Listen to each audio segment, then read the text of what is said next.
السلام علیکم ورحمۃ اللہ تعالی وبرکاتہ۔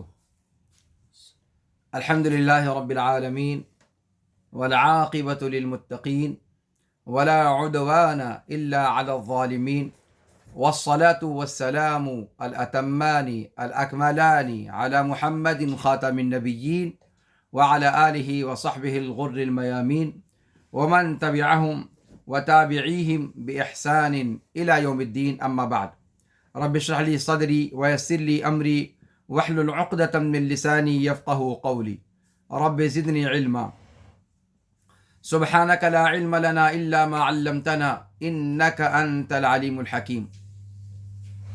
مشاہدین کرام، آج مختصر صورتوں کی تفہیم کے نئے درس میں آپ سبھی کا خیر مقدم ہے۔ آج ہمارے ساتھ قرآن کریم کی ایک عظیم صورت سورۃ الہمزہ ہے۔ انشاءاللہ اس صورت مبارکہ کو آج ہم پڑھیں گے اور اس کی مختصر تفسیر اور شرح آپ کے سامنے پیش کرنے کی سعادت حاصل کریں گے۔ آئیے سب سے پہلے اس صورت مبارکہ کو پڑھتے ہیں اور پھر اس کے بعد تلاوت کے بعد اس کے مضمون کو دیکھتے ہیں اور پھر اس پر کچھ تفصیلی گفتگو آپ کے سامنے پیش کرنے کی کوشش کرتے ہیں۔ اعوذ باللہ من الشیطان الرجیم، بسم اللہ الرحمن الرحیم۔ ویل لکل ہمزۃ لمزہ الذی جمع مالا وعددہ یحسب ان مالہ اخلدہ کلا لینبذن فی الحطمہ وما أدراك ما الحطمة نار الله الموقدة التي تطلع على الأفئدة إنها عليهم مؤصدة في عمد ممددة۔ اس کا ایک اجمالی ترجمہ آپ کے سامنے میں پیش کر دیتا ہوں، پھر اس کے بعد تفصیل آپ کے سامنے بیان کرنے کی کوشش کروں گا۔ ہلاکت ہو، بربادی ہو ہر عیب جوئی کرنے والے کے لیے اور ہر مذاق اڑانے والے کے لیے، جس نے مال کو جمع کیا اور سینت سینت کر شمار کر کر کے اسے رکھا، یہ گمان کرتے ہوئے کہ اس کا مال اسے ہمیشگی کی زندگی دے دے گا۔ ہرگز نہیں، عن قریب وہ ساری شان و شوکت توڑ دینے والی جگہ میں پھینک دیے جائیں گے، حطمہ میں پھینک دیے جائیں گے، یعنی جہنم میں۔ اور آپ کو کیا معلوم کہ حطمہ کیا ہے؟ اے نبی کریم صلی اللہ علیہ وسلم، آپ کو کیا معلوم کہ حطمہ کیا ہے؟ یہ اللہ کی بھڑکائی ہوئی آگ ہے جو دلوں پر بھڑکے گی۔ یہ آگ ان کے اوپر بند کر دی جائے گی، قید کر کے اس میں وہ پھینک دیے جائیں گے دراز ستونوں میں۔ اس صورت مبارکہ کے اندر جو مضمون بیان کیا گیا ہے وہ آپ کے سامنے مختصر پیش کیا گیا۔ ویل کا لفظ استعمال کیا گیا ہے اور ویل کا معنی ہے عذاب کا، ہلاک کا، اور ایک قول یہ ہے کہ ویل جہنم کی ایک وادی کا نام ہے۔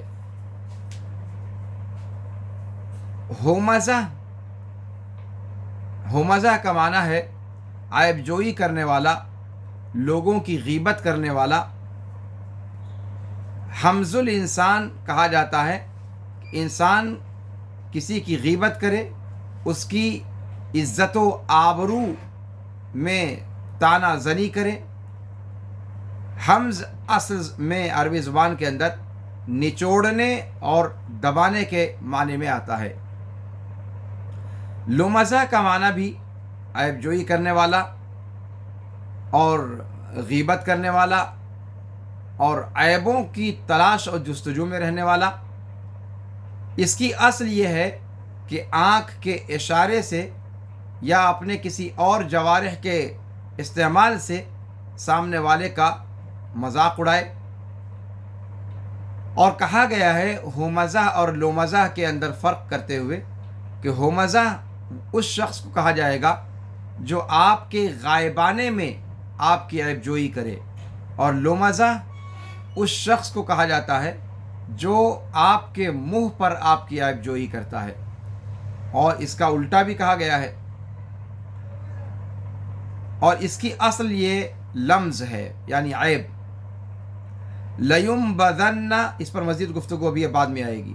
لیمبذن ای لیطرحن، لیمبذن لیمبذن فی الحطمہ، وہ لیطرحن فی الحطمہ یعنی وہ حطمہ میں پھینک مارے جائیں گے۔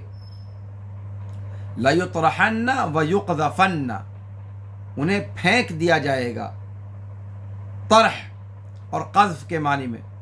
لیمبذن، نبذ اصل میں عربی زبان میں پھینکنے اور ڈالنے کے معنی میں استعمال ہوتا ہے، اور حطمہ اس سے مراد جہنم ہے، اور جہنم کا یہ نام اس لیے رکھا گیا کہ وہ ہر چیز کو جو اس کے اندر جاتی ہے اسے ریزہ ریزہ کر دیتی ہے، اسے توڑ کر رکھ دیتی ہے۔ اور حتم اصل میں عربی زبان کے اندر کسی چیز کے ٹکڑے ٹکڑے کر دینے کو کہا جاتا ہے۔ اسی طریقے سے التی تطلع علی الافئدہ، افئدہ یہ فؤاد کی جمع ہے، اس کا معنی ہوتا ہے دل، اور یہ نام دل کا اس لیے رکھا گیا کہ وہ اس کے اندر جو حرارت ہوتی ہے اور اس کے اندر جو جلن ہوتی ہے، روشنی ہوتی ہے، اس کی وجہ سے قلب کو فؤاد کہا جاتا ہے۔ اصل میں فا، حمزہ اور دال عربی زبان میں جو اس کی اصل ہے فؤاد کی، یہ بخار اور تیز حرارت کے معنی کو بتلانے کے لیے آتا ہے عربی زبان میں۔ اور موصدہ، انہا علیہم موصدہ، کہ وہ جہنم ان کے اوپر موصد ہوگی، یعنی اس کے دروازے بند کر دیے جائیں گے، مطبقہ مغلقہ، ان کو پھینکے جانے کے بعد پھر دروازہ کھلا نہیں رکھا جائے گا، حالانکہ اللہ رب العالمین کی طرف سے پھینکے جانے کے بعد پھر دوبارہ نکلنے کا تو سوال ہی نہیں پیدا ہوتا، لیکن دروازہ اگر کھلا ہو تو شاید کوشش بھی کرتے، اٹھا پٹک کرتے، وہ کوشش تو کرتے، لیکن وہ دروازہ بند کر دیا جائے گا۔ انہا علیہم مؤصدہ، اور مؤصدہ کا معنی ہوتا ہے مطبقہ اور مغلقہ، یعنی اس پر ان پر جہنم کے دروازوں کو بند کر دیا جائے گا۔ واسادہ اصل میں کہا جاتا ہے عربی زبان میں کسی چیز کو کسی چیز کے ساتھ ملانے کو، دونوں جو اس کے دروازوں کے پٹ ہوں گے ان دونوں کو ملا کر دروازے کو بند کر دیا جائے گا، کلوز کر دیا جائے گا۔ انہا علیہم مؤصدہ فی عمد ممددہ، اور ممددہ کا معنی دراز کیا گیا، لمبا کیا گیا، اور مادادہ، ما میم دال دال عربی زبان میں یہ کسی چیز کے کسی چیز سے ملنے کو لمبائی میں کسی چیز کے کسی چیز کے ساتھ جڑنے کو کہا جاتا ہے ممددہ، یعنی دراز، لمبا۔ معنی کیا ہوا اس صورت کا کہ اللہ رب العالمین اس صورت کا آغاز فرماتا ہے لوگوں کے ایک گروہ کو دھمکی دیتے ہوئے عذاب کی، قیامت کے دن ہلاکت کی، اور یہ کون لوگ ہیں؟ یہ ہر وہ شخص ہے جو عیب جوئی کرنے والا ہے، طعن و تشنیع کرنے والا ہے، جو مال جمع کرنے والا ہے اور اسے شمار کر کر کے رکھنے والا ہے، اور یہ گمان کرتا ہے کہ یہ حرکتیں اس کو اس دنیا میں سرمدیت عطا کر دیں گی، اس کو ہمیشہ اس دنیا میں رہنے کا یہ موقع فراہم کر دیں گی۔ پھر اللہ رب العالمین اس دھوکے میں مبتلا شخص کو ڈانٹ پلاتے ہوئے اور اس کے انجام بد کو بیان کرتے ہوئے کہتا ہے کہ لیس الامر کما یظن، کلا، جیسا وہ گمان کرتا ہے معاملہ ایسا نہیں ہے، یہ انسان جیسا گمان کر رہا ہے معاملہ ایسا نہیں ہے۔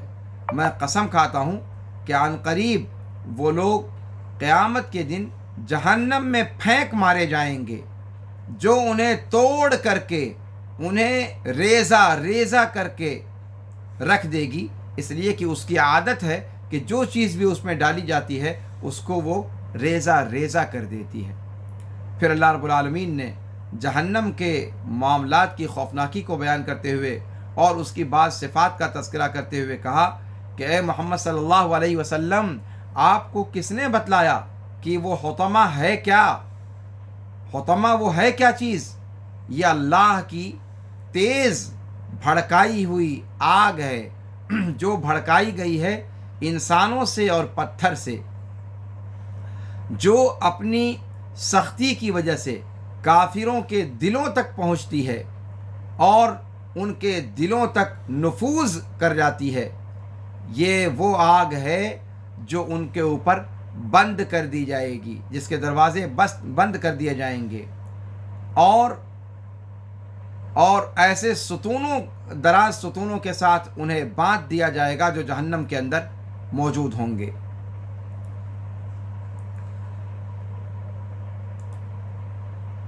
یہ صورت جو آپ کے سامنے آج پڑھی گئی، یہ اسلام میں اخلاق کی اہمیت کو بیان کرتی ہے اور لوگوں کے حقوق اور لوگوں کی عزت و آبرو کی محافظت پر ابھارتی ہے۔ یہ سورت الہمزہ ہے۔ آئیے دیکھتے ہیں کہ اس کا نام علماء تفسیر اور علماء علوم قرآن کے یہاں کیا آیا ہے۔ اس سورت کا نام سورت الہمزہ ذکر کیا گیا ہے عام طور پر اکثر و بیشتر تفسیروں میں، الہمزہ۔ امام بخاری نے اپنی صحیح میں اور بعض تفسیروں میں مفسرین نے اس کا نام لکھا ہے، نام ذکر کیا ہے سورۃ ویل لکل ہمزہ، سورۃ ویل لکل ہمزہ، یعنی ویل لکل ہمزہ۔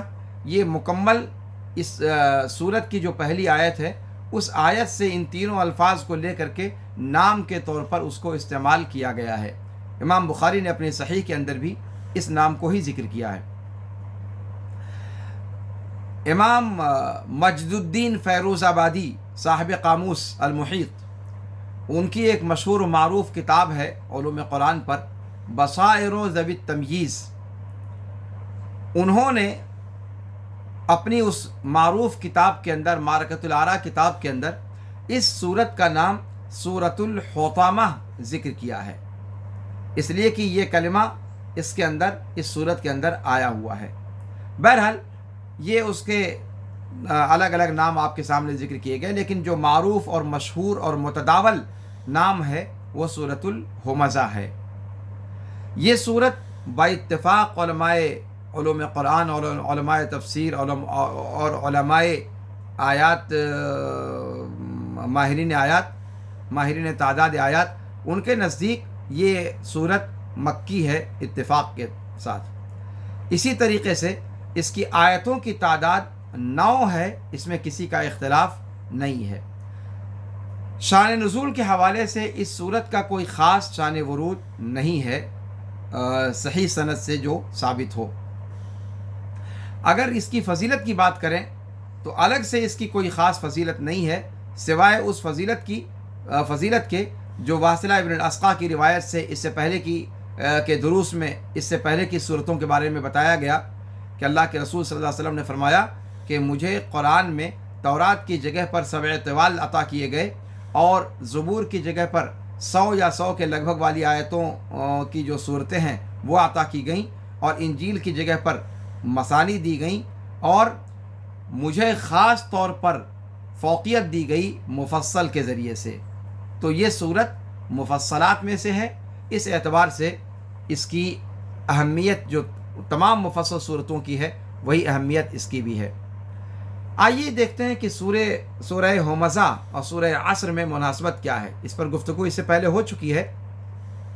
سورہ عصر میں انسان بحیثیت انسان کے اس کا تذکرہ کیا گیا ہے، اور یہ بتایا گیا ہے کہ وہ گھاٹے میں ہے اور ہلاکت و بربادی میں ہے، سوائے ان چند معدود لوگوں کے جو متعین کردہ، جو آخری آیت کے اندر صفات ذکر کی گئی ہیں سورہ عصر میں، ان صفات سے جو لوگ متصف ہیں ان کو چھوڑ کر باقی سارے لوگ گھاٹے میں ہیں۔ تو اب اس کے بعد سورہ ہمزہ کا نمبر آتا ہے تاکہ وہ نقصان اٹھانے والے، گھاٹا پانے والے لوگوں کی صفت اور ان کے بعض احوال کو کھول کھول کر بیان کرے، اور گمراہ لوگوں کی بعض صفات کو تذکرہ کرے، ان کا تذکرہ کرے، اور ان کے انجام کار اور ان کے خسارے کے مظاہر کو بیان کرے۔ تو اس اعتبار سے سورہ ہمزہ کو سورہ عصر کے بعد ذکر کیا گیا۔ سورہ ہمزہ کے بعد کی جو صورت ہے سورہ فیل ہے، اس میں اور سورہ ہمزہ میں کیا مناسبت ہے کہ جب سورہ ہمزہ کے اندر اللہ رب العالمین نے اس شخص کے دھوکے میں پڑے رہنے کا ذکر کیا جو اپنے مال کے ذریعے سے اپنے مال کی فتنے میں پڑ کر اس دنیا میں دھوکے میں مبتلا ہو گیا، یہاں تک کہ وہ گمان کرنے لگا کہ وہ ہمیشہ ہمیش رہے گا اس دنیا کے اندر، تو اب اس کے بعد سورہ فیل کا ذکر کرنا مناسب ہوا، اس لیے کہ ہاتھی والوں کا قصہ کیا تھا کہ ان کو بھی ان کی کثرت مال اور اولاد اور لشکر نے دھوکے میں مبتلا کر دیا تھا، اور ان کے لمبے چوڑے رقبے پر ان کو جو اللہ نے حکومت عطا کی تھی، اس چیز نے انہیں دھوکے میں ڈال رکھا تھا، اور وہ بیت اللہ کو منہدم کرنے کے ارادے سے اور اس پر قبضہ کرنے کی نیت سے چل پڑے۔ تو اللہ رب العالمین نے ان کے سزا اور ان کے عذاب کو مقدم کر دیا اس دنیا ہی کے اندر، اور ان کی تدبیر کو اللہ رب العالمین نے رائیگاں اور برباد کر دیا۔ تو یہ واقعہ سورہ فیل کے اندر ذکر کیا گیا ہے، اور سورہ ہمزہ کے بعد اس اعتبار سے اس کو رکھا گیا ہے۔ اس سورت کا بنیادی ٹارگٹ کیا ہے؟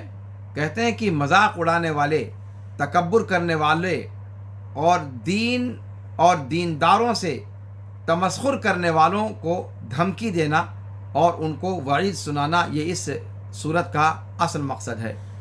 آیت نمبر 1 سے 3 میں حماز اور لماز کو وعید سنائی گئی ہے، اور ان کو ان کے مال اور اولاد نے جو دھوکے میں مبتلا کر رکھا ہے اس کا تذکرہ کیا گیا ہے۔ اور آیت نمبر 4 سے 9 تک میں قیامت کے دن جو اللہ رب العالمین ان کو عذاب دے گا، اس عذاب کی شدت اور اس کے اوصاف کو بیان کیا گیا ہے۔ تو اللہ رب العالمین نے فرمایا کہ ویل لکل ہمزۃ لمزہ، ویل ہے، اور ویل کے بارے میں آپ کے سامنے ذکر کیا گیا کہ ویل ہلاکت اور بربادی کو کہا جاتا ہے، اور جہنم کی ایک وادی کا بھی نام ہے جیسا کہ ذکر کیا گیا ہے۔ تو وبال ہے اور شدید عذاب ہے ان لوگوں کے لیے جو بہت زیادہ غیبت کرنے والے اور لوگوں کی عزت و آبرو میں طعن و تشریح کرنے والے ہیں، جن کا مقصد صرف مال جمع کرنا اور اسے شمار کر کے رکھنا ہے، اس کے علاوہ ان کا اور کوئی مقصد حیات نہیں۔ یحسب ان مالہ اخلدہ، وہ یہ سمجھتا ہے کہ اس کا جو جمع کیا ہوا مال ہے وہ اس کو موت سے چھٹکارا دے دے گا، اور وہ اس دنیا میں سرمدی زندگی پا جائے گا، ہمیں امر ہو جائے گا اس دنیا کے اندر۔ حمز کا جو لفظ ہے یہ عصر کے مضمون میں ہے، نچوڑنے کے معنی میں ہے۔ کہا جاتا ہے حمزت الشیء فی کفی، کہ کسی چیز کو میں نے اپنی ہتھیلی میں پکڑ کے دبا دیا، نچوڑ دیا اس کو، تو حمز کا یہ معنی ہے۔ اور حمز غیبت کے معنی میں بھی آتا ہے، حمز الانسانی ای اغتیابہ، تو حمز کا معنی یہ ہے۔ اور لمز کا معنی بھی غیبت کرنا اور عیب جوئی کرنا یا عیب کی جستجو میں رہنا۔ کہا جاتا ہے لمزہ یلمزہ ویلمزہ۔ اس صورت کے اندر اللہ رب العالمین نے وعید اور دھمکی سے شروعات کی ہے اس صورت کی، ایسے شخص کے لیے جو لوگوں کا مذاق اڑاتا ہے اپنے عمل کے ذریعے سے۔ دھیان دیجیے گا، اب یہاں پر تھوڑی سی تفصیل آپ کے سامنے پیش کی جائے گی کہ ہومزہ اور لومزہ میں فرق کیا ہے. تو ہومزہ یہ ایسے شخص کے بارے میں ہے جو اپنی حرکتوں سے، اپنے ہاتھ سے، اپنے پیر سے، اپنی آنکھ سے، اپنے ہونٹ سے یا اپنی گردن کے اشاروں سے کسی سامنے والے کا مذاق اڑائے، جو لوگوں کی عیب جوئی کرے، لوگوں کا تمسخر کرے، لوگوں کا مذاق اڑائے اپنی حرکتوں سے، اپنے فعل سے، تو اسے کہیں گے ہمز. اور لمز کس کو کہیں گے؟ اس شخص کو جو سامنے والے کی عیب جوئی اپنی زبان کے ذریعے سے کرے، طعن و تشنیع اپنی زبان کے ذریعے سے کرے. تو ان دونوں میں یہ بنیادی فرق ذکر کیا گیا ہے کہ حمز جو ہے وہ اپنے افعال کے ذریعے سے، دونوں عیب جوئی کرنے میں دونوں مشترک ہیں، دونوں فعل عیب جوئی کرنے میں، غیبت کرنے میں، یہ دونوں فعل مشترک ہیں، جیسا کہ آپ نے ترجمے کے اندر سنا، اس کا مضمون آپ کے سامنے بیان کیا گیا. لیکن بنیادی فرق کیا ہے دونوں میں؟ کہ حمز کہا جاتا ہے اپنی حرکتوں کے ذریعے سے، اپنے افعال کے ذریعے سے کسی کا مذاق اڑانا، اور لمز کہا جاتا ہے اپنی زبان کے ذریعے سے کسی کی عزت اتارنا، کسی کو طعنہ مارنا اور کسی کو اذیت دینا. تو لمز کا تعلق زبان سے ہے اور حمز کا تعلق انسان کے اعضاء و جوارح سے ہے. اور اس دونوں لفظ کو اکٹھا کر کے آیت کریمہ میں ذکر کیا گیا ہے. اس کے اندر اس بات کی دلالت ہے کہ انسان کو اس روش کو اختیار کرنے سے ڈرنا چاہیے اور اپنے آپ کو ویل میں پڑنے سے بچانے کی کوشش کرنی چاہیے. ویل یہ اتنا برا لفظ ہے اور اتنا خطرناک لفظ ہے یہ کہ قرآن کے اندر صرف 2 صورتیں ہیں جن کا آغاز اس لفظ سے کیا گیا ہے، اور دونوں جگہوں پر اتفاق کی بات دیکھیں آپ کہ اخلاق سے جڑی ہوئی حرکتوں کا تذکرہ کیا گیا ہے. یہاں پر آپ نے دیکھا کہ عیب جوئی کرنے والا، سامنے والے کی غیبت کرنے والا، سامنے والوں کی عیوب کی تلاش میں رہنے والا، اور یہ اخلاقی جرم ہے. یہ اس سے پہلے کہ شریعت اس کو کیا کہتی ہے، یہ اگر آپ اخلاقی اعتبار سے دیکھیں تو یہ اخلاقی اعتبار سے انسانی اعتبار سے بھی یہ جرم ہے. تو یہ اخلاقی جرم ہے. ویل لکل ہمزۃ لمزہ، لکل ہمزۃ لمزہ، جتنے بھی حمز اور لمز کرنے والے ہیں ان تمام کے لیے ویل ہے. یہ نہیں کہ انسانوں میں سے چند ہیں جو سفید پوش ہیں ان کے لیے روا ہے کہ وہ سامنے والوں کی عزت اتاریں. جو چوڑے چمار اور نچلے طبقے کے لوگ ہیں ان کے لیے تو جائز نہیں ہے کہ وہ عیب جوئی کریں یا سامنے والوں کا مذاق اڑائیں. لیکن جو بڑے لوگ ہیں، جو سفید پوش ہیں، ان کے لیے روا ہے. ایسا ہے کیا معاملہ؟ ایسا نہیں ہے. لکل ویل لکل ہمزۃ لمزہ، انسانوں میں سے جتنے بھی ہیں ہر ایک حمز اور لمز کرنے والے کے لیے کیا ہے؟ ویل کی بشارت ہے. نعوذ باللہ، نعوذ باللہ ثم نعوذ باللہ. تو گویا یہاں جو ویل کا ذکر کیا گیا، آپ دیکھ رہے ہیں کہ یہ اخلاقی اعتبار سے دیوالیہ شخص کے لیے ویل کی اللہ رب العالمین نے دھمکی دی ہے. اور دوسری جگہ ایک سورہ تطفیف کے اندر ویل کا تذکرہ کیا گیا ہے. ویل للمطففین الذین اذا اکتالوا علی الناس یستوفون واذا کالوہم او وزنوہم یخسرون الا یظن اولئک انہم مبعوثون. یہ بھی ایک اخلاقی جرم ہے. بنیا گیری کہ لو تو پورا پورا لو، اور جب دینا ہو تو ڈنڈی مار کر دو. اور یہ صرف بنیا کی دکان پر نہیں ہوتا، یہ دنیا کے سارے معاملات کے اندر یہ چیز ہوتی ہے. اگر انسان سامنے والے کا حق مار رہا ہے اور اپنا جب لینا ہوتا ہے تو پورا پورا حق وصول کرتا ہے، ان تمام کو یہ چیز شامل ہے. اور اس اعتبار سے آپ دیکھیں کہ یہ بھی اخلاقی مضمون ہے جس کو ذکر کیا گیا ہے سورہ تطفیف کے اندر. اور اس دنیا کا سب سے خطرناک قسم کا عذاب، ایک سے زائد عذاب کو جن پر جمع کیا گیا ہے، یہ وہی لوگ ہیں جو ان اخلاقی جرائم میں مبتلا تھے. تو قرآن کے اندر، پورے قرآن کے اندر صرف یہ 2 صورتیں ہیں جن کا آغاز ویل کے ذریعے سے ہوا ہے، اور ان دونوں جگہوں پر اخلاقی جرائم کا تذکرہ اللہ رب العالمین نے شروع میں کیا ہے. گویا ویل کی دھمکی اخلاقی جرموں پر سنائی گئی ہے، اور کل کا لفظ استعمال کر کے یہ بتلا دیا گیا کہ اس میں کسی کے لیے کوئی استثناء نہیں ہے، بلکہ ہر عام اور ہر خاص سب کے اوپر یہ ویل کی دھمکی ہر ایک کے لیے ہے، چاہے کوئی سفید پوش کرے، چاہے کوئی اعلیٰ خاندان کا چشم و چراغ کرے، یا پھر کوئی معتدل طبقے کا ہو، متوسط طبقے کا ہو، یا پھر کوئی نچلے درجے کا ہو، کسی بھی کیٹیگری کا انسان ہو. یہ جو وصف ذکر کیا گیا، یہ دھمکی جو ذکر کی گئی، یہ ہر حمز اور لمز کرنے والے کے اوپر صادق آتی ہے. لہذا یہ نہیں گمان کرنا چاہیے کہ کوئی حمز اور لمز کرنے والا اس وعید اور اس دھمکی سے ماورا ہے، وہ اس سے اوپر ہے. کوئی اس سے اوپر نہیں ہے، چاہے جس طبقے کا انسان ہو اور جس بھی حسب اور نسب کا وارث ہو. لیکن اس اخلاقی جرم میں اگر وہ شامل ہے تو پھر ویل لکل ہمزۃ لمزہ کی وعید اسے بھی شامل ہوگی. گویا پورے قرآن کے اندر 2 صورتوں کو ویل سے شروع کر کے یہ اشارہ دے دیا گیا کہ اسلام میں اخلاق کی کتنی زیادہ اہمیت ہے، حسن خلق پر اسلام نے کس قدر ابھارا ہے.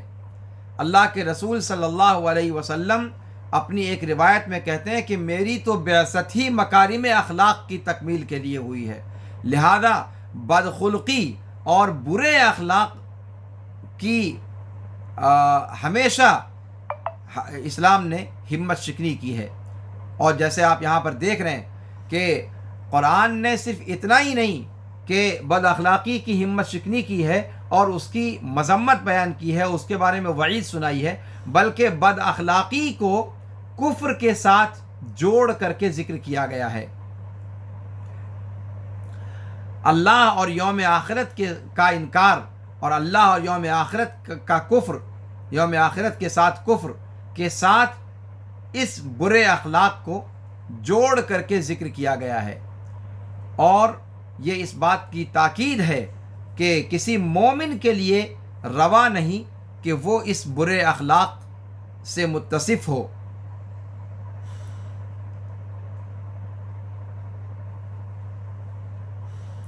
جو شخص بھی اپنے بارے میں یہ یقین رکھتا ہے کہ وہ رب العالمین کے سامنے کھڑا ہوگا حساب و کتاب کے لیے، ایسے ہر شخص کو چاہیے کہ اپنے آپ کو وہ اس طرح کی بد اخلاق، برے اخلاق والی صفات سے اپنے آپ کو منزہ رکھے، پاک رکھے، دور رکھے. اور حمز اور لمز کے تعلق سے آپ کو بتایا گیا کہ حمز انسان کی حرکت سے ہوتا ہے، اس کے افعال اور اعمال سے ہوتا ہے.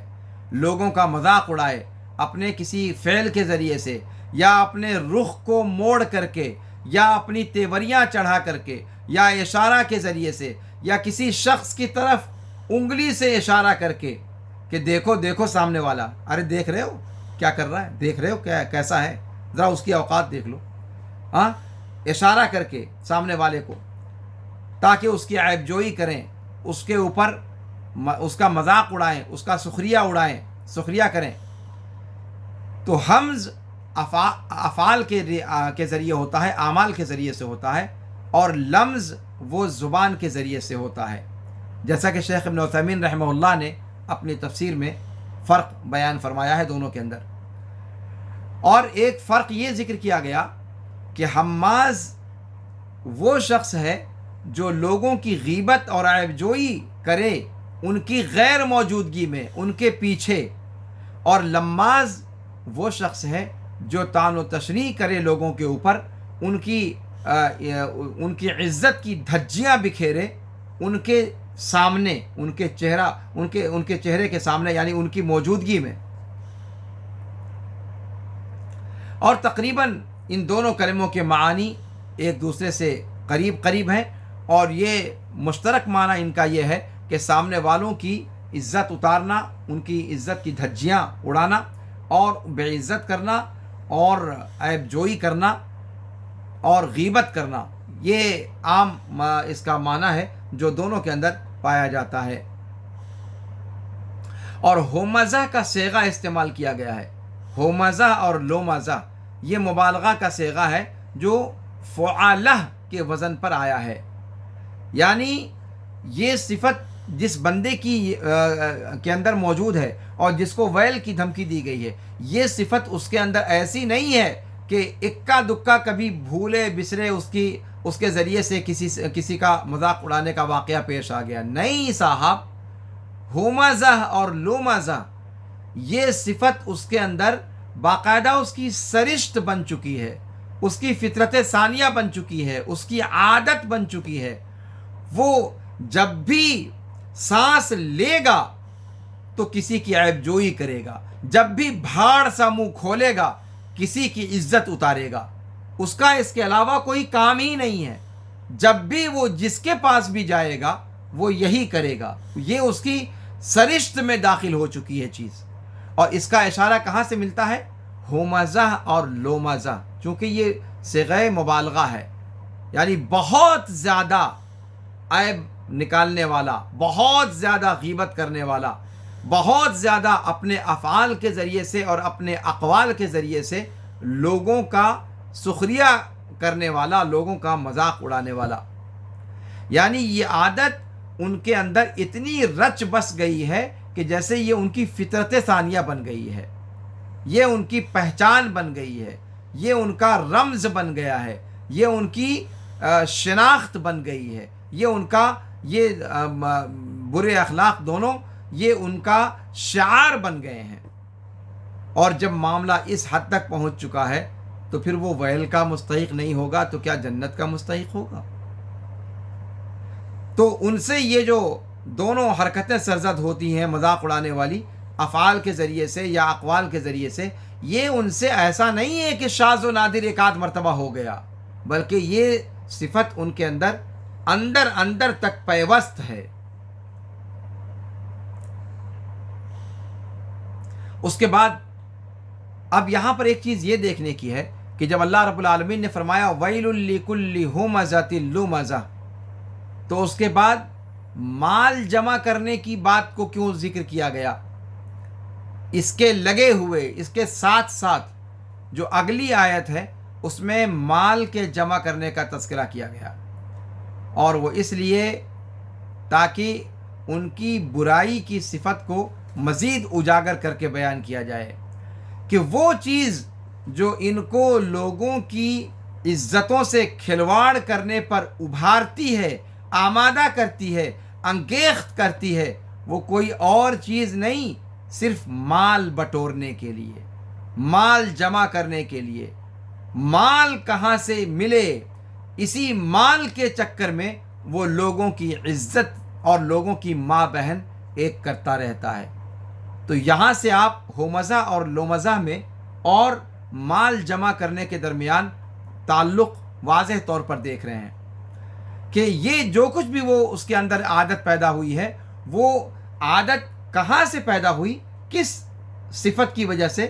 اس صفت کی وجہ سے کہ اس نے مال کا بٹور کر رکھنا، مال کو جمع کرنا اور مال کاؤنٹ کر کے اپنے خزانوں کا منہ بھرنا، یہ اس کا شعار بنا ہوا ہے. اور اسی اپنے کرتوت کی وجہ سے وہ لوگوں کی عیب جوئی کرتا ہے اور لوگوں کا مذاق اڑاتا ہے. گویا ویل لکل ہمزۃ لمزہ، اس کے بعد الذی جمع مالا وعددہ، جب اللہ رب العالمین نے فرمایا تو گویا پہلی آیت میں جو ہومزہ اور لومزہ ذکر کیا گیا ہے تو اس حمز اور اس لمز کی علت کو دوسری آیت میں بیان کیا گیا کہ وہ بندہ حمز اور لمز آخر کرتا کیوں ہے، سبب کیا ہے اس کا. علت کیا ہے، کارن کیا ہے، کیوں اس کو جرثومہ کاٹتا ہے اور وہ لوگوں کی عزت اتارنے پر اتارو ہو جاتا ہے، لوگوں کی ماں بہن ایک کرنے پر اتارو ہو جاتا ہے، آخر اس کو یہ سودا سماتا کیوں ہے؟ کہا الذی جمع مالا وعددا. یہ بری صفت، یہ بری خصلت اس کے اندر کہاں سے آئی؟ چونکہ اس نے اپنی زندگی کا اصل ٹارگٹ مال بٹورنا اور اسے کاؤنٹ کر کر کے، جمع کر کر کے، سینت سینت کر اپنے خزانے میں جمع کرنا بنا لیا ہے، اور یہیں سے اس کے اندر وہ عادت پیدا ہو گئی ہے.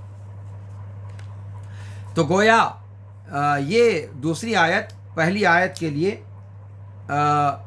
سبب کا فائدہ دیتی ہے کہ یہ اس میں علت کو بیان کیا جا رہا ہے اس کے لیے کہ وہ مال جمع کرنا زیادہ پسند کرتا ہے، اور وہ یہ سمجھتا ہے کہ مال جب بہت زیادہ آ جائے گا، دولت جب بہت ساری اکٹھا ہو جائے گی، جب دولت کی ریل پیل ہو جائے گی، تو پھر وہ موت کو بھی شکست دے سکتا ہے، پھر وہ امر ہو سکتا ہے، پھر وہ سرمدی زندگی پا سکتا ہے، پھر وہ اس دنیا میں خلود پا جائے گا، ہمیشہ ہمیش رہنے کا مستحق ہو جائے گا اگر اس کے پاس دولت آ جائے. لیکن کیا دولت سے انسان سب کچھ خرید لے، لیکن کیا موت کو بھی وہ موت کا علاج بھی کر سکتا ہے؟ کاش یہ چیز سمجھ میں آ جائے. لیکن انسان جو مال اور دولت کی ہوس میں پڑتا ہے اس کو سمجھ میں نہیں آتا. اور یہ بات، ایک بات اور ہے کہ ظاہر سی بات ہے اس دنیا میں ابھی تک کوئی ایسا تو نہیں پیدا ہوا ہوگا جو موت کا انکار کرے. کیسے انکار کر سکتا ہے جب انسان اپنی نظروں کے سامنے اپنے گھر کے اندر ہمیشہ اس موت کے ناچ کو، اس موت کے ننگے ناچ کو ہوتا ہوا دیکھتا ہوا جوان ہوتا ہے؟ انکار تو نہیں کر سکتا. لیکن مال کی حرص اور ہوس ایسی اس کو لگ جاتی ہے کہ لگتا ہے کہ اس کو یہ شعور ہونے لگتا ہے کہ وہ ہمیشہ ہوتا ہے نا. اب آپ دیکھیں کوئی انسان جائیداد پہ جائیداد بناتا چلا جا رہا ہے، حویلیوں پر حویلیاں تعمیر کرتا چلا جاتا ہے، تو ہم اور آپ جب دیکھتے ہیں تو کہتے ہیں بھیا یہ چند روزہ زندگی ہے، اتنا اس کو خرچ کرنے کی کیا حاجت تھی؟ یہ تو ایسا لگ رہا ہے کہ یہ ہمیشہ ہمیشہ اس کو یہیں رہنا ہے. یہ جنت جو ہمیں مرنے کے بعد ملنی ہے، وہ یہ بندہ اپنی دولت سے چاہتا ہے کہ اسی جگہ جنت بنا لے، اس کو اس دنیا کو چھوڑ کر جانا ہی نہیں ہے، ایسا لگ رہا ہے. کہتے ہیں نا. تو ظاہر سی بات ہے جو ایسا کرتا ہے وہ موت کا انکاری نہیں ہوتا، لیکن اپنے عمل سے وہ اس چیز کا ثبوت دے رہا ہوتا ہے کہ موت کو وہ مستبعد سمجھتا ہے، بڑی دور کی چیز سمجھتا ہے. حالانکہ موت کا ایک وقت متعین ہے، اور بہت ممکن ہے کہ آپ اپنا نیا مکان تعمیر کریں، نئی حویلی تعمیر کریں، لیکن اس میں داخل ہونے سے پہلے 2 گز زمین آپ کا مقدر بن جائے. ایسا ہمارے ارد گرد ہوتا بھی رہتا ہے، لیکن انسان متنبہ نہیں ہوتا. تو کہا کہ اس بندے کے مال کی جمع کرنے کی جو حرص ہے، اور مال سے جو اس کا عشق ہے، جس کی وجہ سے ایسا گمان کرنے لگتا ہے گویا کہ وہ سب سے زیادہ اوپر ہے، اور باقی سارے لوگ جو مال اور دولت میں اس سے کم ہیں وہ نہایت درجہ حقیر ہیں، وہ کیڑے مکوڑوں سے زیادہ اوقات نہیں رکھتے. اور جب یہ صفت انسان کے اندر آتی ہے تو پھر اسی کے بعد وہ ہماز اور لماز بن جاتا ہے، ہمزہ اور لومزہ بن جاتا ہے. تو گویا جمع المال اور تعداد المال یہ سبب ہے انسان کے ہماز اور لماز بننے کا. اللہ تعالیٰ نے فرمایا الذی جمع مالا مالا مالا، نکرہ یہاں پر استعمال کیا گیا تفخیم کے لیے، یعنی زیادہ سے زیادہ بڑے بڑے خواب دیکھتا ہے، بڑے بڑے اونچے اونچے بہت زیادہ مال جمع کرنے کے چکر میں پڑ جاتا ہے. مالن جمع مالن، یہ روپے 2 روپے جمع کرنے کی بات نہیں، وہ ارب پتی، اربوں اور خربوں میں بات کرنے والا. جمع مالن، وعدد، اور شمار کر کے اس کو رکھتا ہے۔ تو مال کو نکرہ استعمال کیا گیا اس کی کثرت کو بتلانے کے لیے، اس کی زیادتی کو بتلانے کے لیے، اور اس چیز کا اشارہ کرنے کے لیے کہ اس کے اندر صرف مال جمع کرنے کی حرص ہے، اس سے قطع نظر کہ وہ حلال طریقے سے آتا ہے یا حرام طریقے سے آتا ہے، اس لیے کہ اس کو مال زیادہ جمع کرنا ہے، اس کا مصدر کیسا ہے یہ اس کے لیے معنی نہیں رکھتا، کہاں سے آ رہا ہے یہ اس کے لیے معنی نہیں رکھتا۔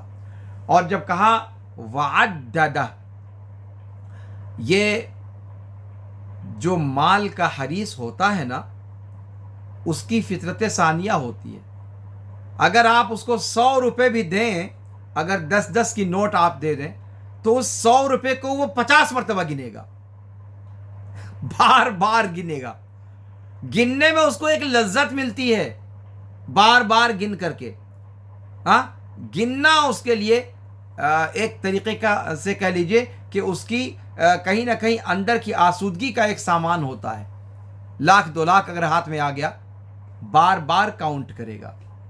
تو یہ عددہ، یہ اس کے مال کے جمع کرنے کی حرص کی شدت کو بتلا رہا ہے۔ اور پھر ایک بات یہ بھی ہے کہ مال کو بار بار کاؤنٹ کرنا بغیر ضرورت کے، یہ کہیں نہ کہیں اس کی اس نفسیات کو بتلا رہا ہے جو نفسیات ہوس اور حرص کی اس کے اندر پائی جاتی ہے، اور اسی کو سب کچھ سمجھتا ہے، سمجھنے کا جہاں سے مزاج نظر آتا ہے سامنے والے کو۔ اسی طریقے سے اللہ رب العالمین نے آگے فرمایا یحسب ان مالہ اخلدہ،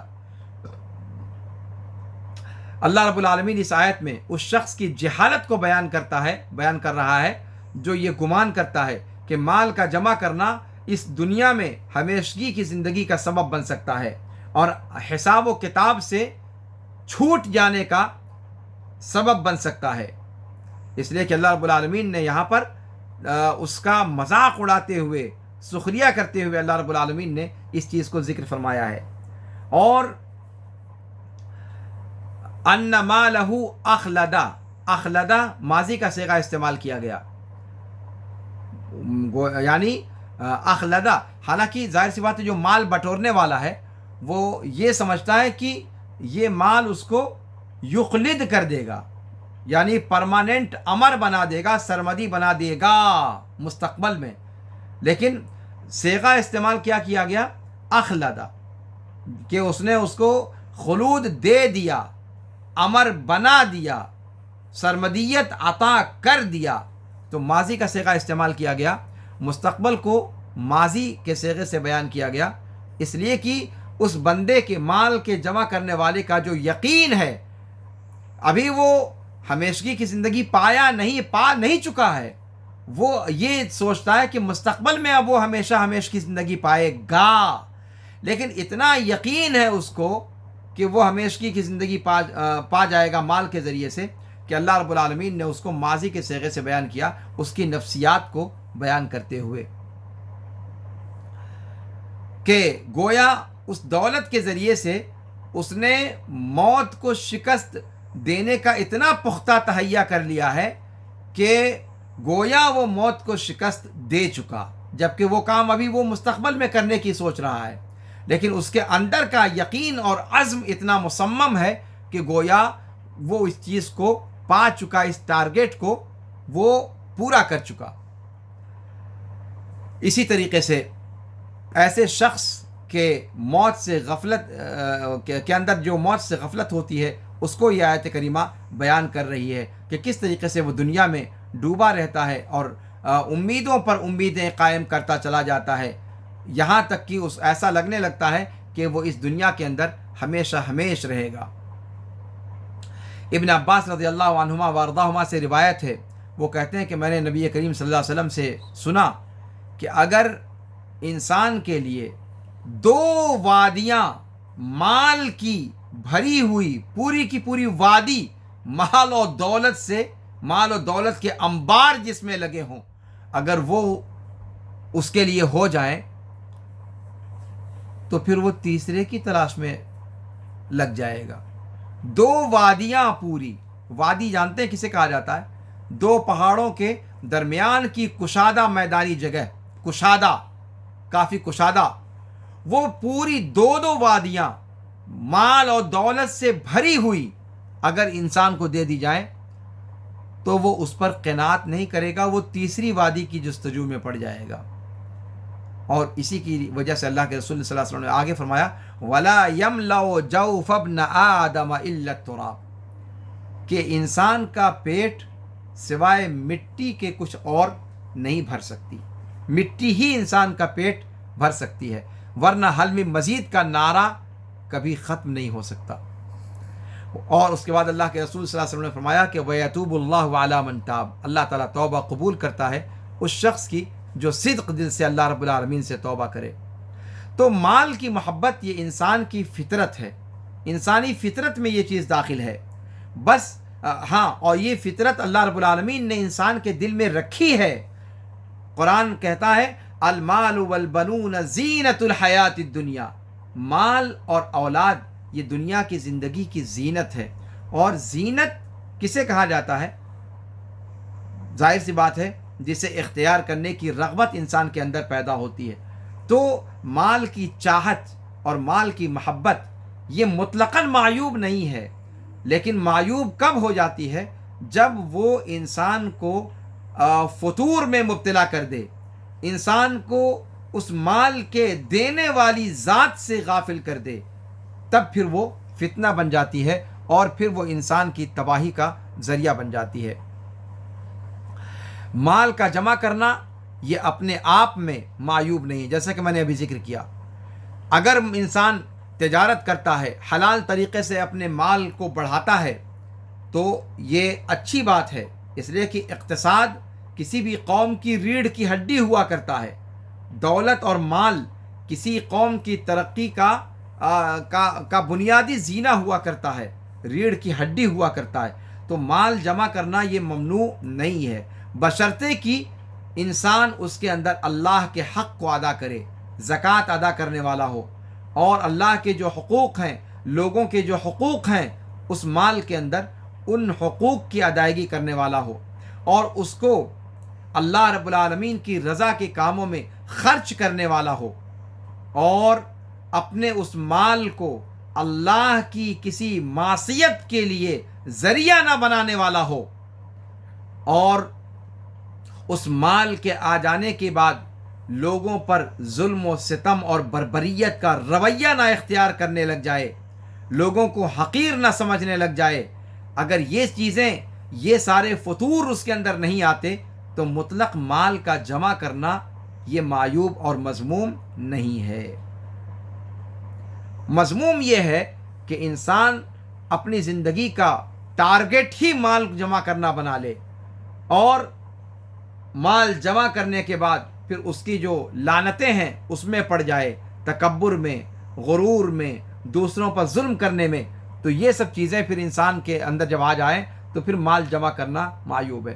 ورنہ آپ دیکھیں صحابہ کرام کے یہاں بھی، ابو بکر صدیق رضی اللہ تعالیٰ عنہ کا معاملہ دیکھ لیں، عورتوں میں خدیجہ رضی اللہ تعالیٰ عنہ کا معاملہ دیکھ لیں، عبد الرحمن بن عوف رضی اللہ عنہ کا معاملہ دیکھ لیں صحابہ کرام نے، اور دیگر صحابہ کرام کے معاملات کو دیکھ لیں جو تجارت، عثمان بن عفان رضی اللہ تعالیٰ عنہ، تو تجارت میں یہ صحابہ کرام کافی آگے تھے، باقاعدہ ان کے قافلے دوسرے ملک جایا کرتے تھے۔ خدیجہ رضی اللہ تعالیٰ عنہ کے تجارتی قافلے شام جایا کرتے تھے، جزیرہ عرب سے۔ تو تجارت اور حلال طریقے سے مال کا کمانا یہ معیوب نہیں ہے، لیکن اس میں انسان کو چاہیے کہ اب اللہ رب العالمین کے حق کو یاد رکھے، لوگوں کے حق کو یاد رکھے، اور لوگوں کو حقیر سمجھنا چھوڑ دے، اور لوگوں پر ظلم کرنا چھوڑ دے، تکبر اور عناد سے دور رہے، اور اس مال میں اللہ اور بندوں کے حقوق کا ہمیشہ خیال رکھے، تو اس کے اندر کوئی حرج کی بات نہیں ہے۔ تو اگر مال انسان کا کل ہم اور غم بن جائے، اس لیے اس طور پر کہ انسان اللہ کا بندہ بننے کے بجائے عبد الدینار اور درہم بن جائے، مال اور دولت ہی اس کا معبود بن جائے، تو پھر وہ ممنوع ہے۔ اللہ کے رسول صلی اللہ علیہ وسلم نے فرمایا تعیس عبد الدینار والدرہم والقطیفہ والخمیصہ ان اعطی رضی وان لم یعط لم یرضى۔ تو تعیس عبد الدینار جو اللہ کے رسول صلی اللہ علیہ وسلم نے بد دعا دی، تو یہ ان لوگوں کے لیے جو دینار و درہم کو اور مال اور دولت کی جو دوسری شکلیں بتلائیں ان کو جمع کرنے اور کے چکر میں پڑ جائے، اور وہی اتنا زیادہ اس کو امپورٹنس دینے لگے کہ وہ اسی کی غلامی کرنے لگ جائے اللہ کی غلامی کو چھوڑ کر، تو پھر وہ مال جمع کرنا ممنوع ہو جاتا ہے۔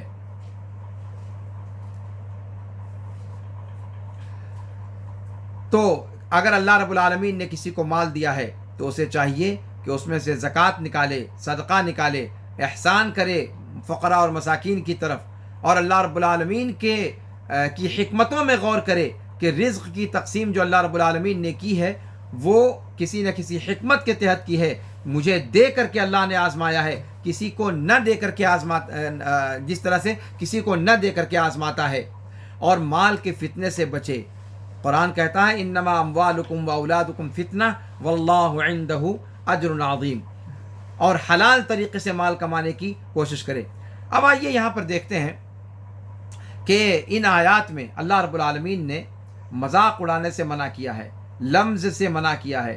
سورہ حجرات کے اندر آیت نمبر 11 میں اللہ تعالیٰ فرماتا ہے یا ایھا الذین آمنوا لا یسخر قوم من قوم عسى ان یکونوا خیرا منہم ولا نساء من نساء عسى ان یکن خیرا منہن ولا تلمزوا انفسکم ولا تنابزوا بالالقاب، کہ اے ایمان والو تم میں سے لا یسخر قوم، کوئی قوم کسی قوم سے کا مذاق نہ اڑائے، کہ کوئی قوم کسی قوم سے سخریہ نہ کرے۔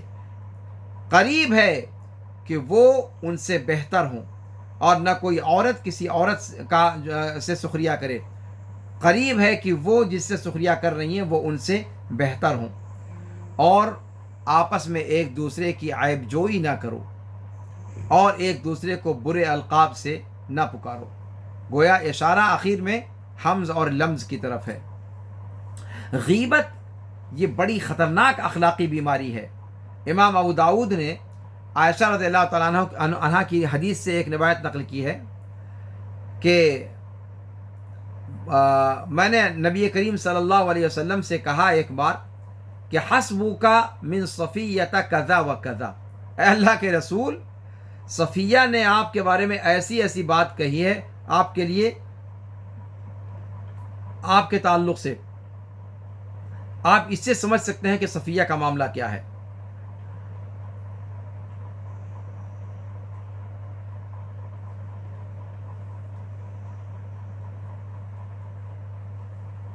یعنی اللہ کے رسول صلی اللہ علیہ وسلم کے سامنے عائشہ رضی اللہ تعالیٰ عنہ نے کیا کہا کہ حسبک من صفیۃ کذا و کذا، کہ صفیہ کے حوالے سے صرف اتنی بات کافی ہے کہ وہ ایسی ایسی ہیں۔ ٹھیک ہے، مسدد کے علاوہ جو راوی ہیں وہ کہتے ہیں کہ عائشہ رضی اللہ تعالیٰ عنہ دراصل کہنا یہ چاہتی تھی کہ صفیہ قد کی چھوٹی ہیں، ناٹے قد کی ہیں۔ اللہ کے رسول صلی اللہ علیہ وسلم نے اس بات کو عائشہ رضی اللہ تعالیٰ عنہ کی سن کر کے اور کیا کہا، لقد قلت کلمۃ لو مزجت بماء البحر لمزجت، کہ عائشہ تم نے ایسا کلمہ اس وقت کہا ہے، ایسا لفظ بولا ہے تم نے کہ اگر سمندر کے پانی میں اسے ملا دیا جائے تو وہ پورے کا پورا پانی زہر آلود ہو جائے۔ غیبت کسے کہتے ہیں؟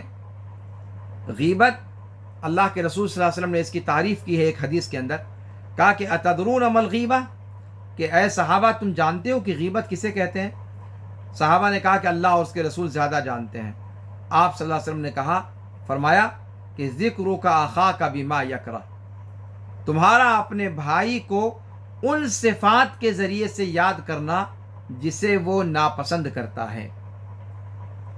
آپ صلی اللہ علیہ وسلم سے کہا گیا کہ اللہ کے رسول آپ کا کیا خیال ہے کہ اگر وہ بری صفت واقعتاً اس بندے کے اندر پائی جاتی ہو؟ اللہ کے رسول صلی اللہ علیہ وسلم نے کہا کہ اگر اس کے اندر وہ چیز پائی جائے گی تبھی تو وہ غیبت ہوگی، ورنہ تو پھر وہ بہتان بن جائے گا۔ تو یہ غیبت اور بہتان کی تعریف اللہ کے رسول صلی اللہ علیہ وسلم نے فرمائی۔ روایت صحیح مسلم کی ہے 2589 نمبر۔ اور لوگوں کی عزت و آبرو سے کھیلنا یہ بہت خطرناک چیز ہے۔ اللہ کے رسول صلی اللہ علیہ وسلم نے ایک حدیث میں فرمایا کہ سود کے 72 دروازے ہیں، ان میں سے سب سے ادنا درجے کا جو سود ہے وہ اس طریقے سے ہے کہ جیسے کوئی انسان اپنی ماں سے کیا کرے، ماں کے پاس برے ارادے سے آئے۔ اور سب سے بڑا سود یہ ہے کہ کوئی آدمی اپنے بھائی کی عزت و آبرو اتارنے لگ جائے۔ تو عزت و آبرو کا معاملہ شریعت میں بے انتہا خطرناک ہے۔ غیبت کرنے والے اور چغلی کرنے والے کا معاملہ یہ ہے کہ اس کا عذاب قبر ہی سے شروع ہو جائے گا۔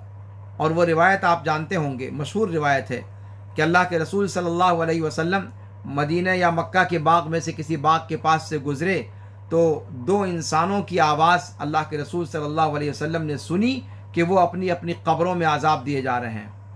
اللہ کے رسول صلی اللہ علیہ وسلم نے صحابہ کو بتلایا کہ وہ دونوں عذاب دیے جا رہے ہیں اور کسی بڑی چیز میں عذاب نہیں دیے جا رہے ہیں۔ ان میں سے ایک تو اپنے پیشاب کے چھینٹوں سے نہیں بچتا تھا اور دوسرا وہ چغل خوری اور نمیمہ میں لگا رہتا تھا۔ تو غیبت اور چغل خوری کا معاملہ بڑا خطرناک ہے۔ اور غیبت و چغل خوری یہ ایسے گناہ ہیں جو انسان اپنی زبان سے کرتا ہے اور اس کو پتہ بھی نہیں چلتا ہے، آسانی کے ساتھ اس کو کر گزرتا ہے۔ اور یہ سب سے بڑی وہ بری چیزیں ہیں جو قیامت کے دن انسان جب ایک ایک نیکی کا محتاج ہوگا اس دن اس کی ساری نیکیوں کو چھنوا دے گی اور انسان کو مفلس بنا دے گی۔ ابو ہریرہ رضی اللہ تعالیٰ عنہ کی وہ روایت آپ نے سنی ہوگی کہ آپ صلی اللہ علیہ وسلم نے فرمایا کہ اے صحابہ تم جانتے ہو مفلس کون ہے؟ صحابہ نے کہا کہ مفلس ہمارے درمیان تو وہ شخص ہے جس کے پاس پھوٹی کوڑی نہ ہو، جس کے پاس پیسے نہ ہوں، سامان نہ ہو۔ آپ نے کہا، آپ صلی اللہ علیہ وسلم نے فرمایا کہ یقیناً مفلس میری امت کا وہ شخص ہے جو قیامت کے دن اپنی نمازوں کے ساتھ، اپنے روزوں کے ساتھ، اپنی زکوٰۃ کے ساتھ آئے گا اور حال یہ ہوگا کہ اس کو گالی دیا ہوگا، اس کی عزت اچھالی ہوگی، اس کا مال کھایا ہوگا، اس کا خون بہایا ہوگا، اسے مارا ہوگا، تو یہ اس کی نیکیوں میں سے دیا جائے گا اور وہ اس کی نیکیوں میں سے دیا جائے گا۔ اگر اس کی نیکیاں ختم ہو گئیں، اس کے قضا کے اس کے اوپر جو واجب الادا چیزیں ہیں ان کی ادائیگی سے پہلے، تو ان لوگوں کے گناہوں کو لیا جائے گا اور اس کے اوپر لاد دیا جائے گا اور پھر اسے جہنم میں پھینک دیا جائے گا۔ اعاذنا اللہ من۔ یہ روایت صحیح مسلم کی ہے۔ تو اس سے اندازہ لگایا جا سکتا ہے کہ غیبت اور چغل خوری اور اس طریقے کی چیزیں، عیب جوئی، یہ کس قدر خطرناک معاملہ ہے۔ آج کل کے زمانے میں جب سائنس ترقی کر چکی ہے، حمز اور لمز کی شکلیں بھی بہت زیادہ بدل چکی ہیں۔ انسان گفتگو کے ذریعے سے، اشارہ کے ذریعے سے بھی غیبت اور یہ عیب جوئی کرتا ہے اور چغل خوری کرتا ہے۔ اسی طریقے سے اس وقت جو سوشل سائٹس پر جو الگ الگ ایموجیز ہوتی ہیں، ان ایموجیز کو استعمال کر کے جو انسان مذاق اڑاتا ہے، سامنے والے کی عزت اتارتا ہے اور سامنے والے پر فقرے کستا ہے، یہ بھی حمز اور لمز کی شکلوں میں سے ایک شکل ہے۔ اور اس کی خطرناکی تب بڑھ جاتی ہے جب آپ یہ دیکھیں کہ یہ مذاق اور یہ عیب جوئی کسی ایرے غیرے نتھو خیرے کی نہیں، بلکہ بڑے بڑے علماء امت اور بڑی بڑی شخصیات اور مختلف قوموں کے تعلق سے مذاق اڑانے کا جو ہے وہ طریقہ یا مذاق اڑانے کا یہ انداز اختیار کر لیا گیا ہے۔ تو اگر کوئی بندہ اس طرح کی بری چیزوں کے اندر پڑا تو وہ سمجھیے کہ بہت بڑی خطرناک چیز میں پڑ گیا ہے. اور جو اس طرح کی چیزوں کو وائرل کرے، جو اس طرح کی چیزوں کو شیئر کرے، وہ اصل کرنے والے کے جرم میں برابر درجے کا شریک ہے. لہذا بندے کو چاہیے کہ جو کچھ وہ کہہ رہا ہے، جو کچھ وہ لکھ رہا ہے، جو کچھ وہ نشر کر رہا ہے، جو کچھ وہ وائرل کر رہا ہے، جو کچھ وہ شیئر کر رہا ہے، چاہے وہ لوگوں کے اقوال ہوں یا لکھی ہوئی چیزیں ہوں یا ایموجیز ہوں، اگر وہ برائی پر تعاون کر رہا ہے تو پھر اس کا معاملہ حماز اور لماز میں سے شمار ہو سکتا ہے. اسے چاہیے کہ وہ اس طرح کی چیزوں کو ختم کرنے میں اپنا کردار ادا کرے، بجائے اس کے کہ اس میں اپنا وہ حصہ بٹائے اور اس میں اس جرم کے اندر خود بھی شریک ہو جائے. اس کے بعد اللہ رب العالمین نے فرمایا کہ ایسا شخص جو ہے وہ جہنم میں پھینکا جائے گا اور توڑ کر کے ٹکڑے ٹکڑے کر کے پھینک دیا جائے گا. اور پھر اللہ کے رسول صلی اللہ علیہ وسلم سے اللہ نے پوچھا کہ آپ کو کیا معلوم کہ حطمہ کیا ہے؟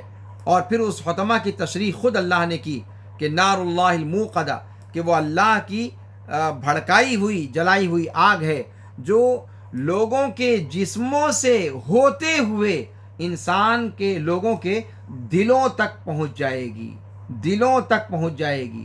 وہی دل جو حسد کی جگہ ہے، جو کینہ کپٹ کی جگہ ہے، جو غیبت اور چغلی اور بہتان تراشی کی جگہ ہے، وہاں تک گویا جسم کو چھیدتے ہوئے، چیرتے ہوئے، پھاڑتے ہوئے وہ دل تک وہ آگ پہنچ جائے گی.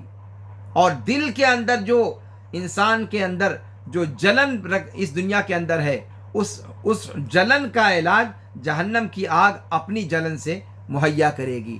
اسی لیے کہا تطلع انہا التی تطلع علی الافئدہ، علی الافئدہ. فؤاد کہا گیا، قلب نہیں کہا گیا.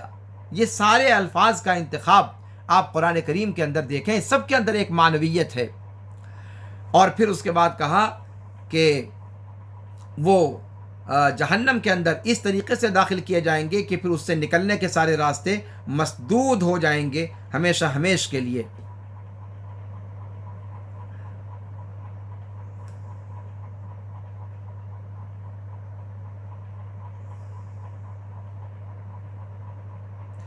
اور یہاں پر ایک چیز ذکر کی ہے مفسرین نے کہ اللہ رب العالمین نے جہنم کا نام یہاں پر حطمہ کیوں ذکر کیا ہے. ایک مناسبت آپ دیکھیں، قرآن کریم کے اندر الفاظ کے انتخاب کی جامعیت کو دیکھیں اور ایجاز اور اعجاز دیکھیں. اس کے اندر کہا کہ جس طریقے سے یہ حماز اور لماز شخص، عیب جوئی کرنے والا، غیبت اور بہتان تراشی کرنے والا، اپنے عمل سے لوگوں کے دلوں کو پاش پاش کر دیتا ہے، لوگوں کے دلوں کو توڑتا چلا جاتا ہے. آپ جانتے ہیں کہ دل جب ٹوٹتا ہے تو کہتے ہیں کہ صاحب جیسے شیشہ ٹوٹ کر کے دوبارہ جڑتا نہیں، ایسے دل جب ٹوٹ جائے تو دوبارہ جڑتا نہیں. دل کو ٹکڑے ٹکڑے کر دیتا ہے یہ بندہ اپنی اس قبیح عادت کی وجہ سے. اور اس قبیح عادت کی وجہ سے جب وہ حماز اور لماز تھا، دنیا کے اندر نہ جانے کتنے لوگوں کے دلوں کو اس نے توڑا، نہ جانے کتنے لوگوں کے دلوں کو پاش پاش کر دیا. تو اس کی سزا بھی الجزاء من جنس العمل.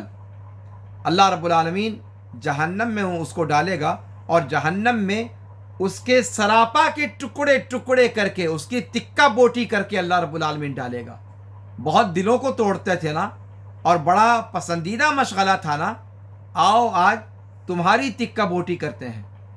تو حطمہ کا لفظ استعمال کیا گیا ہے جس کا مطلب ہوتا ہے کہ ٹکڑے ٹکڑے کر کے پھینک دیا جائے گا اس کے اندر. تو جس طرح اس نے دنیا کے اندر لوگوں کی دل شکنی کی، ویسے اللہ تعالیٰ وہاں پر اس کو ٹکڑے ٹکڑے کر دے گا. یہ مناسبت ہے کہ یہاں جہنم نہ کہہ کر کے، نار نہ کہہ کر کے حطمہ کہا گیا. تو یہ مفسرین نے اس نقطے کی طرف اشارہ کیا ہے کہ حطمہ کی یہاں حکمت یہ ہے کہ اللہ رب العالمین نے اس لیے یہاں پر خاص طور سے اس لفظ کا ذکر فرمایا ہے۔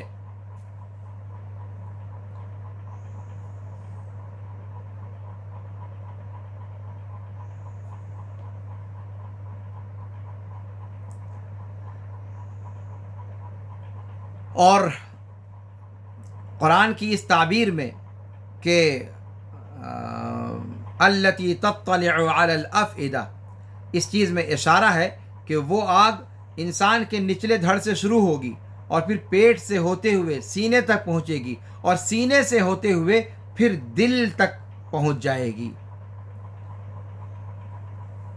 اور انسان کے پورے جسم میں سب سے نرم اور نازک چیز فؤاد ہوتا ہے، دل ہوتا ہے، اور سب سے زیادہ اذیت انسان کو پورے جسم میں دل کے اندر جب کوئی اذیت ہوتی ہے تو وہ سب سے زیادہ ناقابل برداشت ہوتی ہے، سب سے زیادہ تکلیف دہ ہوتی ہے۔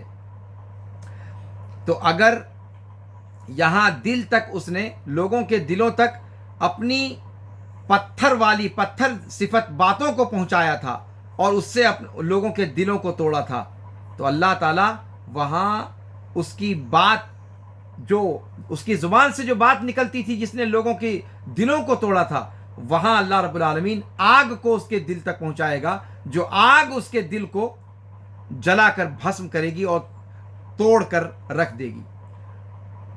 دیکھیں کتنی گہری مناسبت اس کے اندر پائی جاتی ہے۔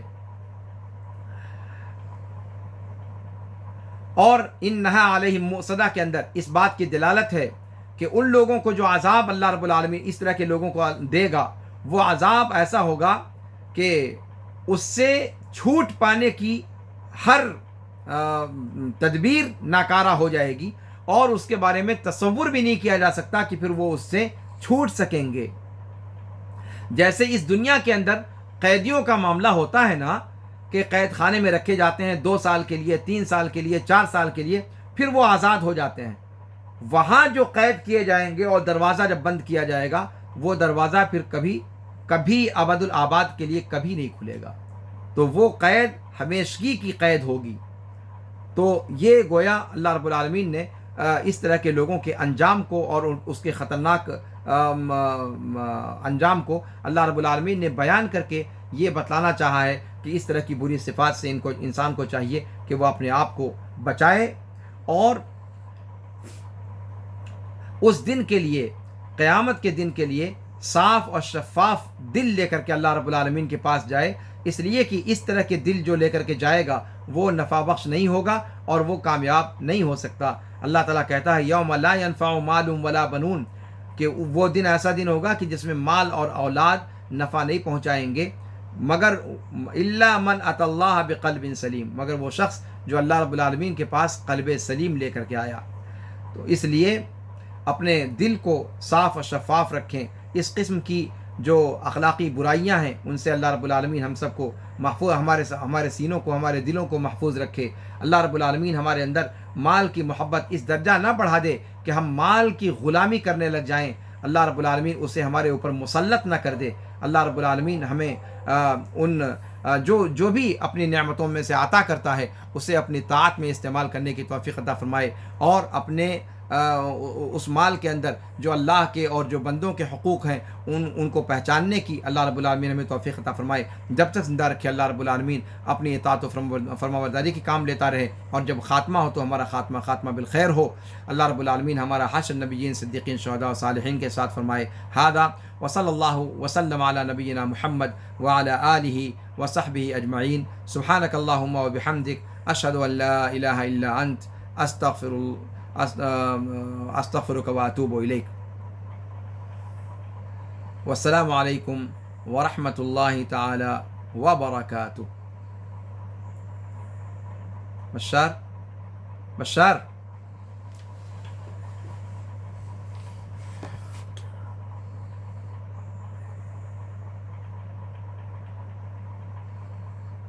بند کرو بھائی۔